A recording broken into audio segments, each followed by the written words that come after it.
ثبات على المبدأ، عدم تغيير المواقف، كلمتهم واحدة. هو الحقيقة تو فما أحداث صايرة في تونس وفي مصر تبين الحقيقة نتاع تحسين الثورة. شكون اللي مسؤول على تحسين الثورة؟ هو الشعب التونسي، لأنه الشعب التونسي هو اللي خرج بن علي. المشكلة هي أنه ما عندهمش من باب السياسة والأخلاق ولا حتى القانون، ما عندهمش الصلاحيات باش يقسيوا الناس اللي ما عندهمش. راهو عقاب جماعي ما فماش في حتى بلاد. هل يمكن لرموز العهد السابق الترشح في الانتخابات اللي جايه؟ هذه معناها طرحت وما زلنا ماخذين. شنو التوجه العام؟ باش يخليوهم يرجعوا ولا لا؟ معناها فما كما وقعت في مصر مثلا، فما تقع حتى في البلدان على جي بي في فرنسا قعدت عامين انيليجيبل، معناها ما ينجمش يتقدم، او توا ولا وزير خارجيه ما قعد عامين، معناها لانه عنده قضيه عدليه قعد عامين. ولذلك فما ناس طالبين انه لمده 5 سنوات او لمده 10 سنوات الناس اللي كانوا من كبار رموز العهد السابق ما يترشحوش. هذا مرفوض شكلا ومضمونا. الإقصاء الجماعي مرفوض شكلا ومضمونا، لأنه لا يستند لا إلى شرعية قانونية، لا إلى شرعية سياسية، ولا إلى شرعية أخلاقية.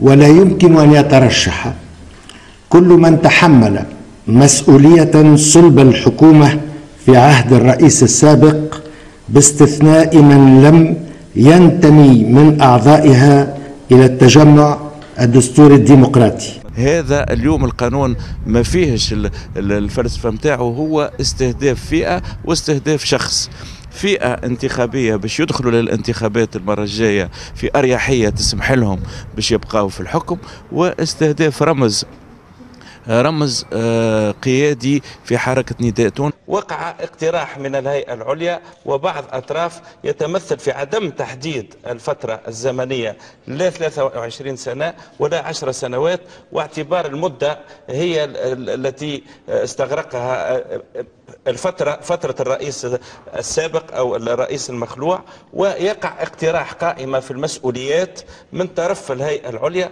يقع إصدارها بمقتضى أمر. بالنسبة للمناشدين وقع الاتفاق بأنه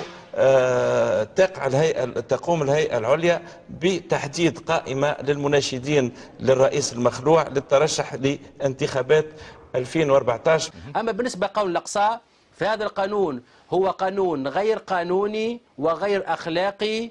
أنا أعتقد أنه حتى نكون بنائين المفروض أنه الآن في عوض ان احنا ندخلوا في منطقه المؤامره وهذاك ضد هذاك، النخب والاحزاب السياسيه تقترح مجموعه من المقاييس لهذه القائمه، ويمكن القائمه هي تحتوي اكثر بكثير من اللي كانوا بعض الناس في الهيئه ولا غير الهيئه يعتقدوا، لانه احنا ما قالوش القائمه هذه مغلقه وماهيش مفتوحه للنقاش، لكن لابد توضع فيها مقاييس، وحتى نتجاوزوا كلمه اخيره، حتى نتجاوزوا النوع يعني مثل مقاييس مثلا تقول كل من كان موجود في كل من ساند بن علي مثلا بشكل مباشر في قمعه للشعب التونسي. هناك كيفاش منظمات جماهيريه اللي هي لعبت دور اساسي في حمايه نظام بن علي وكيد من الدوز. هناك شخصيات اخرى من رجال الاعمال، هناك مثقفين، هناك فنانين. يعني العيسويه اللي كانت حول بن علي تتجاوز بكثير التجمع الديمقراطي. لذلك حتى ما نخلطوش الحابل بالنابل، كان من الضروري وضع مقاييس لهذا المسؤوليه السياسيه. اما بالنسبه لقول الاقصاء فهذا القانون هو قانون غير قانوني وغير اخلاقي.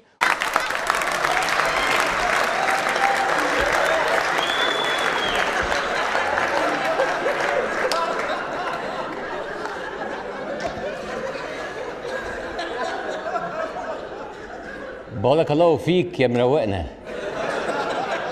ثم 3 بلدان في التاريخ اللي أقصوا المواطنين. أولا إسرائيل أقصت الفلسطينيين ولا زالت من الحياة السياسية، وثم أفريقيا الجنوبية البيض أقصوا السود، وثم ألمانيا النازية أقصوا اليهود. عندنا من نشتيش بلادي تكون الرابعة في القائمة هذه. وأنا نقول لك لو كان مشينا في القوانين اللي سمعتهم البارح يعني يتكلموا فيهم، يعني وصمة عار في وجه كل تونسي. احنا قلنا ثم ناس يعني مفروض أن كونوا يعني عندهم مسؤولية. قلنا الأعضاء متاع ديوان الرئيس والمستشارين اللي حوله والملحقين بالديوان، هذوما مفروض منطقيا أنهم يكونوا في بالهم بالموضوع ويكونوا شاركوا في اتخاذ القرار. وفيما يخص من تحمل مسؤولية في هياكل التجمع، يعني يقولوا تضبط هذه القائمة بأمر يمضيه رئيس الدولة، بالكيفية هذه نكونوا أخذنا بالاعتبار بجميع النواحي لهالمشروع هذا. أولا يعني موضوع الإقصاء ما يكونش موضوع قاسي، وثانيا موضوع مسؤولية التجمعيين زاد نكونوا ناخذوها بعين الاعتبار.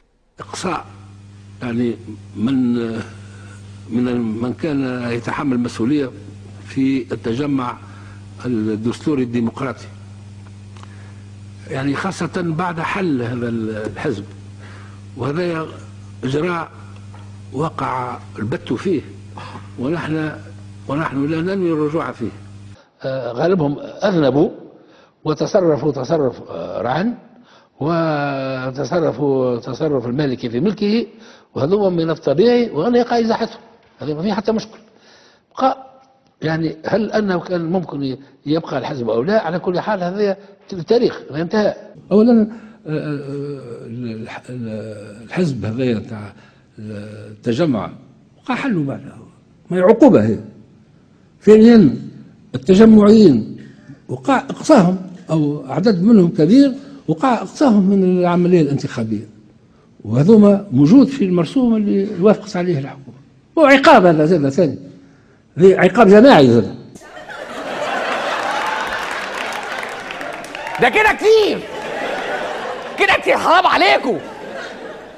يبقى وأن فعلا ثم كثير من ما يسمى بالرموز هذوما أحرار ودوروا وكذا، وذا بالنسبة للرأي العام مش حاجة باهية.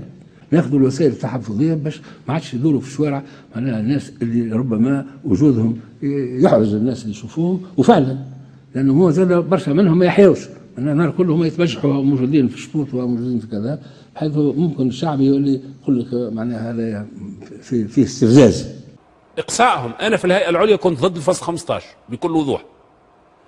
اللي الشعب اللي انتصر ضد الإقصاء لا يقصي.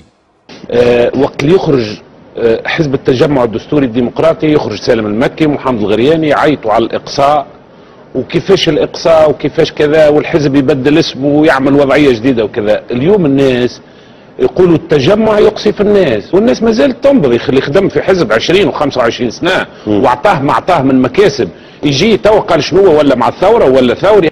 اللي كانوا موجودين، وانا نقول لك اللي اساءوا التصرف تو مكمشين، هما ماهوش من الناس اللي يحبش يعاودوا يترشحوا، ما يعش وقتك فيهم، لان هما خايفين على ارواحهم ومحاشمين على ارواحهم اذا كان عندهم حياة، وما راهوش مانع كونه يمنعوهم من الحياة السياسية مدة 5 أو 6 سنين. كيف ما تمشي في المحاكم يقول لك يحكم على انسان، يعني يقولوا معقولة هذه، وثم فيهم اللي قالوا احنا حاضرين.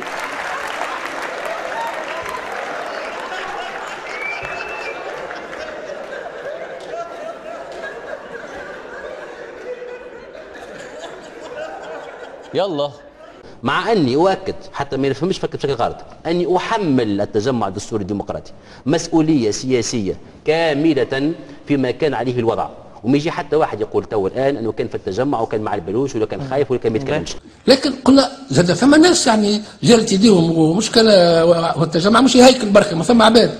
قلنا نعملوا 10 سنين. علاش احنا نجيبوا كان عباد خدموا قبل في الاداره، بالك في الاداره هم يعرفوهم اليوم في فيسبوك يقولوا فلان كان رئيس شعبه وبيه وعليه، وفلان كان ياخذ فلوس فك الاداره الفلانيه يعطيه بال200,000.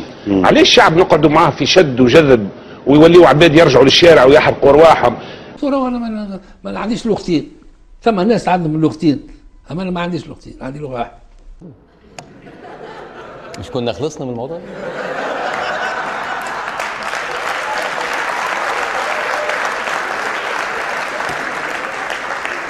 لا، في تغيرات واضحه في السنه ونص فعلا.